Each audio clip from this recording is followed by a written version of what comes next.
Baik, terima kasih Yang Mulia. Ahli ya, terkait keahlian ahli dalam bidang digital forensik ini, apakah apakah ini untuk semua perangkat elektronik digital forensik ini? Digital forensik, Pak? Ya. Kalau saya risetnya malah membuat software untuk digital forensik.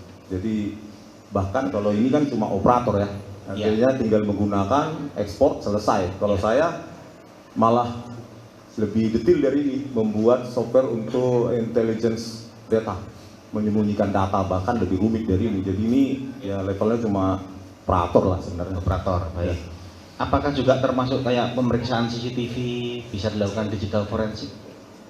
Disertasi saya adalah keamanan digital video, jadi saya paham benar dengan digital video. Baik. Ya. Terus selanjutnya terkait data-data ya. Apabila data-data itu berupa SMS yang mungkin sudah dihapus atau sudah dihapus lah sama pemiliknya, kemudian dilakukan ekstraksi, apakah data itu bisa dikembalikan atau ada keterangan delete dari hasil ekstraksi? Di metadatanya bisa dong. Tapi tadi itu kita pilih jenis extraction yang lain, kan banyak menu itu. Jadi tergantung dari Ini menunya. kan logical extraction. Ya, ini yang paling dasar menurut ahli. Paling minim. Paling minim. Paling cepat, Pak. Tadi kan extractionnya cuma 7 menit 33 detik. Cukup Yang Mulia. Ya. Ya, baik. Kalau tidak ada pertanyaan, Pak, kalau pertanyaan dong, Pak. silakan. Sering ditanya, Pak. Baik, salam kenal ahli, tolong duduk yang hormati. Ini tadi karena persetujuannya waktu sudah malam, jadi satu aja Pak. Tapi kalau memang beliau dan diberikan kesempatan, saya mau bertanya. Biar views-nya naik, Pak. Views YouTube. Saya tidak ada itu Pak, tidak ada. Harus saya kasih tahu. Nah, jadi saya di sini benar-benar awam Pak tentang digital forensik ya. Karena yang selama ini yang baru saya ketahui itu kaitannya dengan kedokteran forensik dan lain-lain. Nah, mungkin bisa dijelaskan di mana sih dimensi teman-teman digital forensik untuk saya yang awam ini? Maksudnya dia memeriksa dalam lingkup yang seperti apa? Tadi Bapak sudah menjelaskan sedikit terkait dengan digital video dan lain-lain. Masuk ruang lingkupnya untuk digital forensik ini dalam pembuktian peradilan ataupun yang lainnya itu seperti apa? Mohon pencerahannya karena saya memang tidak tahu dan saya fakir ilmu. Sebenarnya untuk digital forensik yang dihadirkan di pengadilan sebenarnya sudah sangat lengkap loh, Pak. Celebrate Effect itu sudah sangat lengkap, buatan Israel dipakai hampir di semua negara.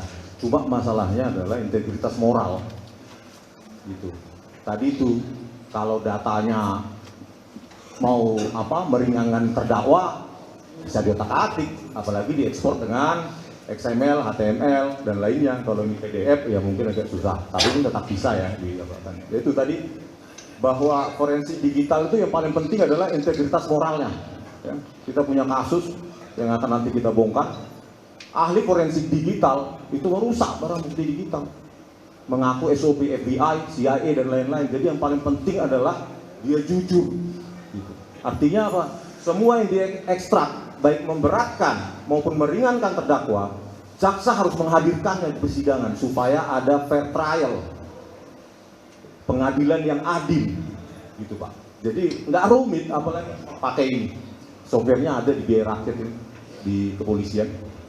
Mungkin saya di sini memahami ini salah satu masukan saudara karena dalam digital forensik saudara memiliki alam berpikir sendiri ya, dan kami pun di dalam hukum memiliki alam berpikir sendiri. Saya tahu ini merupakan kecemasan saudara karena memang di kami saat ini dan waktu itu pun mungkin terjadi di dalam 184 KUHP di kami itu yang penting itu adalah alat bukti yang tertuang di sana. Nah, dan ini kami akan mengambil sebagai masukan dalam dunia peradilan.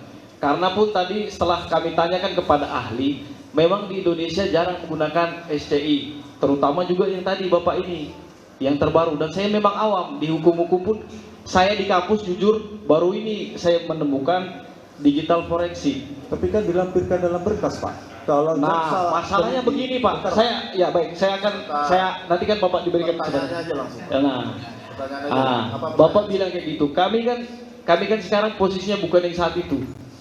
Nah, itu yang harus dipahami, ya. Itu yang harus dipahami. Kalau mungkin kami bertemu saudara sebelum ini terjadi, akan kami lampirkan. Itu disepakati. Itu disepakati. Karena kami akan fair. Kan seperti itu. Itu intinya yang mulia. Cukup. Terima kasih. Cukup. Kawan mulia, Kalau mulia.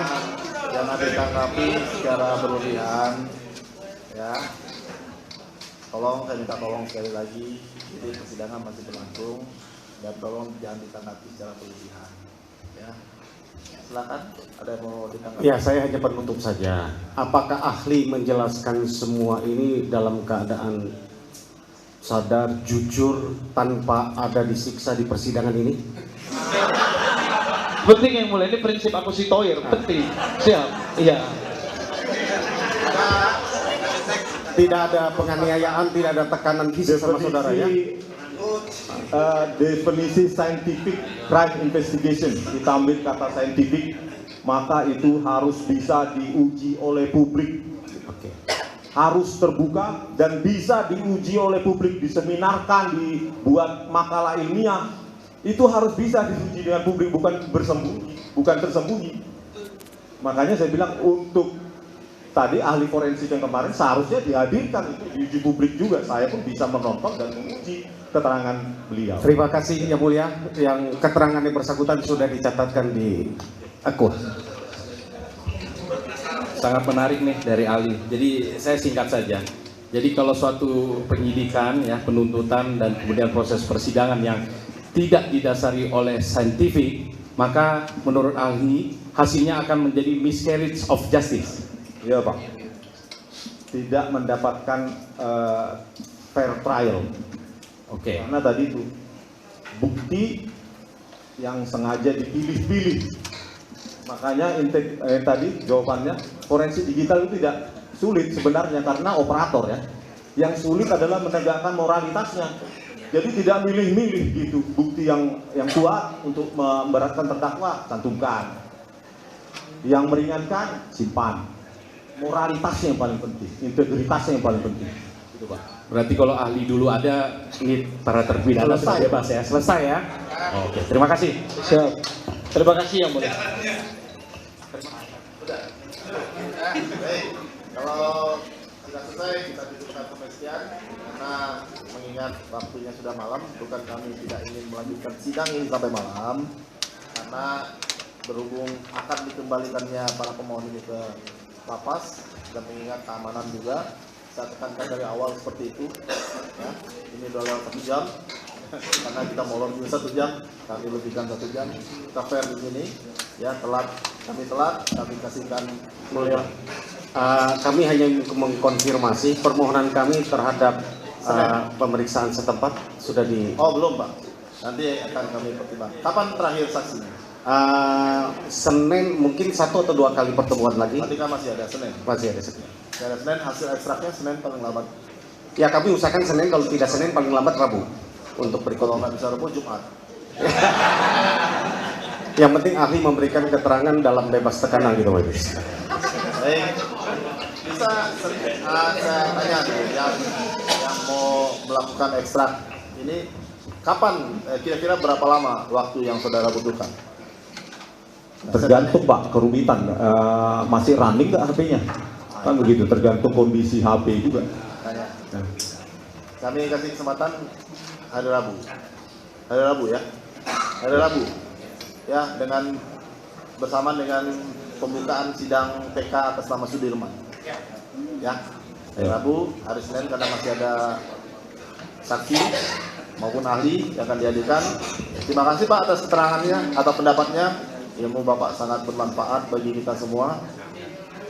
Ya, terima kasih sudah hadir di sini dan memberikan pendapatnya sehingga menginspirasi semua yang hadir di sini. Inspire people. Terima kasih Pak.